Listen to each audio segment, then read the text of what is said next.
सगळ्यांना एक हातून विनंती करतो की लग्न कार्यामध्ये आपण दिवसेंदिवस प्रथा वाढत चालल्या.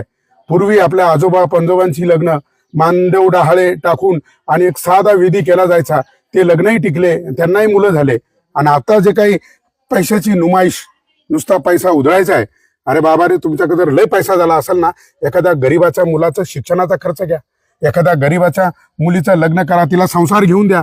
आणि तुम्हाला अजूनही जास्त लयच होत असेल तर त्या मुला मुलीच्या नावा पैसे एफडी करा. कशासाठी? ह्या पैशाची मस्ती कशासाठी? आता आपण पाहिलं मागे वाडीवाऱ्याला जाताना एक जोडपं एक ट्रक खाली गेलं. कुठं चाललं होतं ते? हळदीला. अरे हळदीला सुद्धा लग्न एवढे लोक कशासाठी आहे? म्हणजे आपलं भान आपण विसरत चाललोय का? कसा तरी 2 नंबरनी पैसा कमवायचा आणि मग तो उधळायचा.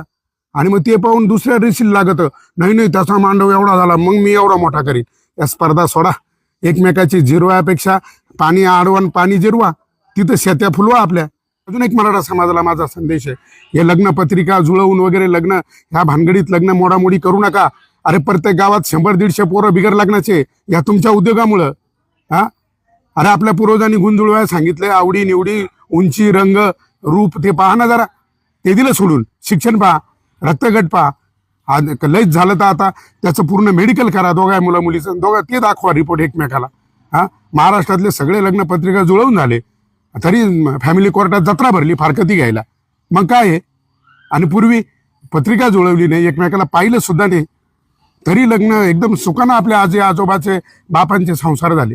म्हणून ह्या माध्यमातून माझा दिव्य संदेश आहे. म्हणून माझी परत एकदा समाज बांधवांना माझी एक विनंती आहे, बाबा रे, मी आता प्रत्येक गावात सुद्धा सांगतो, ग्रामसभा, ग्रामपंचायतीने आता ग्रामसभा घ्या आणि त्याच्यामध्ये निर्णय घ्या. गावामध्ये डीजे आणू नका. कशाला पाहिजे डीजे? वरात नको. वरातीच्या नावाखाली एक नवीन दर वरातीमध्ये एक पोरला बुजबुज पाजायची, ते दुसऱ्यांदा अड्डल बेवडं. याच्यामध्ये पुढाऱ्यांचा हात राहतो.